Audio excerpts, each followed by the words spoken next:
Hello दोस्तों, आप सभी का हमारे चैनल स्टडी ग्रुप एजुकेशन में स्वागत है। आज की इस वीडियो में हम छत्तीसगढ़ शिक्षक भर्ती के लिए एक महत्वपूर्ण टॉपिक आयतन पर आधारित जितने भी सूत्र हैं उन सभी पर चर्चा करेंगे। तो चलिए वीडियो स्टार्ट करते हैं। इस वीडियो में हम सबसे पहले घन के बारे में पढ़ेंगे, उसके बाद घनाभ, बेलन, शंकु और अंत में हम गोले के बारे में पढ़ेंगे। उससे जुड़े जो भी फार्मूले हैं उन सभी पर चर्चा करेंगे। इसके अलावा हमारे मोबाइल एप्लीकेशन पर आपको शिक्षक भर्ती से जुड़े फ्री टेस्ट भी उपलब्ध हैं, तो जिसे आप हमारे ऐप के माध्यम से दिला सकते हैं। हमारे ऐप की लिंक नीचे डिस्क्रिप्शन बॉक्स में उपलब्ध है। तो चलिए वीडियो स्टार्ट करते हैं। सबसे पहला हम देखते हैं घन के बारे में।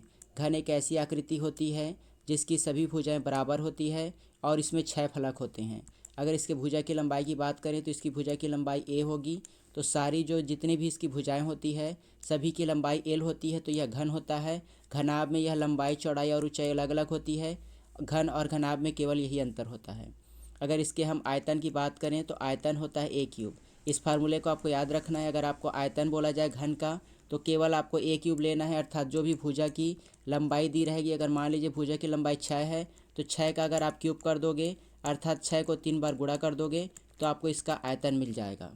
इसके बाद अगला होता है संपूर्ण पृष्ठ। घन में 6 फलक होते हैं और इन सभी 6 फलकों का क्षेत्रफल आपको ज्ञात करना है। इसकी लंबाई और चौड़ाई बराबर होती है। अगर आप इसके सामने वाले पृष्ठ का क्षेत्रफल ज्ञात करो तो इसका क्षेत्रफल होगा लंबाई गुणा चौड़ाई, अर्थात ए स्क्वायर। इसके एक फलक का क्षेत्रफल ए स्क्वायर है। ऐसे ही 6 फलक हैं, तो अगर इसका संपूर्ण पृष्ठ का क्षेत्रफल ज्ञात करोगे तो आपको मिलेगा 6a स्क्वायर। इसके अलावा इसमें एक और सूत्र होता है विकर्ण की लंबाई। विकर्ण की लंबाई के लिए डायरेक्ट सूत्र होता है √3 × a। विकर्ण की लंबाई के लिए अगर आपको बोलेगा घन के विकर्ण की लंबाई ज्ञात कीजिए तो आप इस फार्मूले को यूज कर सकते हो।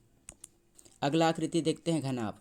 घनाभ एक ऐसी आकृति होती है जिसमें लंबाई, चौड़ाई और ऊंचाई होती है।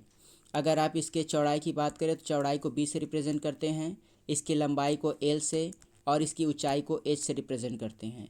अगर इसके वॉल्यूम की बात करें तो वॉल्यूम होता है, तीनों को गुणा कर देने से आपको इसका वॉल्यूम अर्थात आयतन मिल जाएगा, L × B × H। दूसरा होता है संपूर्ण पृष्ठ का क्षेत्रफल। तो इस प्रकार आपको सबसे पहले इसका क्षेत्रफल ज्ञात करना है, इसका इस प्रकार आप जब ज्ञात करोगे तो आपको मिलेगा 2LB + HB + HL। यह आपका फार्मूला होता है, इसे आपको याद रखना है। संपूर्ण पृष्ठ का क्षेत्रफल घनाभ का 2 × LB + HB + HL। अगला होता है विकर्ण की लंबाई। तो विकर्ण की लंबाई को ज्ञात करने का फार्मूला होता है √L² + B² + H²। तो इस फार्मूले का यूज़ करके आप इसके विकर्ण की लंबाई ज्ञात कर सकते हो। चलिए अगला स्ट्रक्चर देखते हैं बेलन। बेलन आपकी आकृति कुछ इस प्रकार होती है, जिसका यहाँ पर होता है त्रिज्या, इसकी ऊंचाई होती है। इसमें आपके दो चीज़ होते हैं। सबसे पहला अगर आप वॉल्यूम ज्ञात करोगे आयतन, तो आयतन होता है πr² × h। यहाँ पर जी ये जो है एरिया है, एरिया को जब आप हाइट से गुणा कर दोगे तो आपको वॉल्यूम मिल जाएगा। अगला होता है इसमें वक्र पृष्ठ। ये जो आप वक्र वाला जो हिस्सा देख रहे हैं उसके पृष्ठ का क्षेत्रफल आपको ज्ञात करना है। वक्र पृष्ठ का क्षेत्रफल होता है 2πr × h। याद रखिएगा, ये जो वक्र पृष्ठ है उसका क्षेत्रफल होगा 2πr × h। अगर आप इसके वक्र को इस प्रकार, आपका एक गोला है, अगर इस गोले को आप इसके लंबवत काट दोगे तो आपको एक इस प्रकार की आकृति मिलती है। इसका आपको ज्ञात करना है क्षेत्रफल। यही आपका वक्र होता है। ये जो गोली पृष्ठ है यही आपका इस प्रकार परिवर्तित हुआ है काटने के बाद। अगर आप इसको देखोगे तो ये आपका होता है परिधि। ये वाला जो हिस्सा है वो 2πr होता है, जबकि ये वाला जो हिस्सा है वो होता है ऊंचाई। अगर आप इस पृष्ठ को लंबवत काट दोगे तो खोलने के बाद आपको इस प्रकार की आकृति मिलेगी, और इसी का अगर आप क्षेत्रफल ज्ञात कर लोगे तो वो हो जाएगा आपका वक्री पृष्ठ का क्षेत्रफल। तो वक्री पृष्ठ का क्षेत्रफल इन दोनों को, ये हुआ लंबाई और ये हुआ चौड़ाई, तो लंबाई और चौड़ाई को गुणा करने पर आपको मिल जाएगा। इसके अलावा इसमें होता है संपूर्ण पृष्ठ का क्षेत्रफल। संपूर्ण पृष्ठ का क्षेत्रफल का तात्पर्य है आपको ऊपर और नीचे वाले हिस्से को भी शामिल करना है। ऊपर वाला एक गोला है और नीचे वाला दूसरा गोला, जिसकी त्रिज्या r है। अगर आप ऊपर वाले गोले के क्षेत्रफल की बात करो तो वो होगा πr² और नीचे वाला भी होगा πr²। दोनों को जोड़ देंगे तो ये हो जाएगा 2πr², और साथ में आपको वक्र पृष्ठ भी लेना है। तो अगर इसके फार्मूले की बात करो तो फार्मूला आएगा आपका 2πr × h + 2πr²।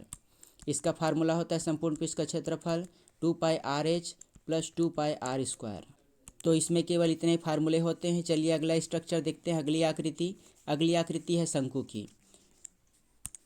शंकु की आकृति कुछ इस प्रकार होती है।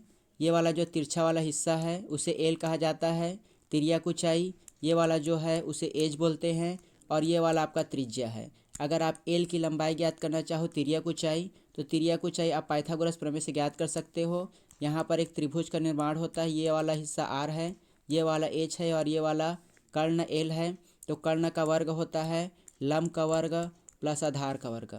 यहाँ पर लंब ये है और आधार ये है। अगर आप एल का मान ज्ञात करोगे तो ये रूट में हो जाएगा, तो एल का मान आएगा root H square plus R square. यहाँ पर अब निकालते हैं वक्र पृष्ठ का क्षेत्रफल। शंकु के वक्र पृष्ठ का क्षेत्रफल होता है पाई आर इंटू एल।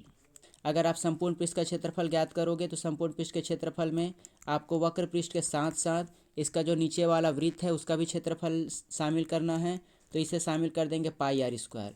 तो इस प्रकार इसके संपूर्ण पृष्ठ का क्षेत्रफल ज्ञात हो जाएगा। अगर इसके आयतन की बात करें तो आयतन का सूत्र होता है 1/3 पाई आर स्क्वायर इंटू एच।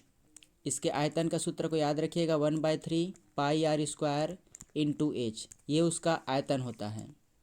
अगली आकृति है गोला। गोला की अगर आप त्रिज्या देखोगे तो ये होता है आर। गोले का अगर आप आयतन देखोगे तो आयतन v इक्वल टू होता है 4/3 पाई आर क्यूब। इसे याद रखिएगा, गोले का आयतन होता है 4/3 पाई आर क्यूब। अगर आप अर्ध गोला लोगे अर्थात आधा गोला, तो इसे आपको आधा कर देना है। 4/3 पाई आर क्यूब को अगर आप आधा कर दोगे डिवाइड बाई 2 से, तो 2 से 4 कट जाएगा, 2 बचेगा। तो अर्ध गोले का अगर आपको आयतन बोले तो अर्ध गोले का आयतन होता है 2/3 पाई आर क्यूब। और अगर गोले का वक्र पृष्ठ ज्ञात करना हो तो गोले के वक्र पृष्ठ का क्षेत्रफल होता है 4 पाई आर स्क्वायर। इन सभी फार्मूले को आपको याद रखना है। ये हुआ आपका वक्र पृष्ठ। गोले का वक्र पृष्ठ होता है 4 पाई आर स्क्वायर और वहीं इसका आयतन होता है 4/3 पाई आर क्यूब। अर्धगोले का वक्र पृष्ठ इसका जस्ट आधा होगा, तो अगर आप इसे 2 से डिवाइड कर दोगे तो 2 से 2 कट जाएगा, तो आपको मिलेगा 2 पाई आर स्क्वायर। तो अर्धगोले का वक्र पृष्ठ होता है 2 पाई आर स्क्वायर। और अर्धगोले का संपूर्ण पृष्ठ, तो इसके लिए आपको वक्र पृष्ठ के साथ साथ नीचे वाला जो गोला है उसे शामिल करना है। नीचे वाले गोले को अगर आप शामिल कर दोगे तो देखिए, सबसे पहले जो वक्र पृष्ठ होता है वो होता है अर्धगोले का 2 पाई आर स्क्वायर, और नीचे वाला जो गोला रहता है उसे भी आपको शामिल करना है। नीचे वाले गोले को शामिल कर दोगे तो संपूर्ण पृष्ठ बन जाएगा। इसका क्षेत्रफल होता है पाई आर स्क्वायर, तो इसको ऐड कर देंगे तो आपको मिलेगा 3 पाई आर स्क्वायर। तो इसका संपूर्ण पृष्ठ का क्षेत्रफल होगा 3 पाई आर स्क्वायर। तो आयतन पर आधारित आपको इन 5 सूत्रों को याद रखना है, 5 आकृति को और इनसे जुड़े सूत्रों को। अगर आपको वीडियो अच्छी लगी तो वीडियो को लाइक कीजिए, और ऐसे ही और वीडियो पाने के लिए आप हमारे चैनल को सब्सक्राइब कर सकते हैं।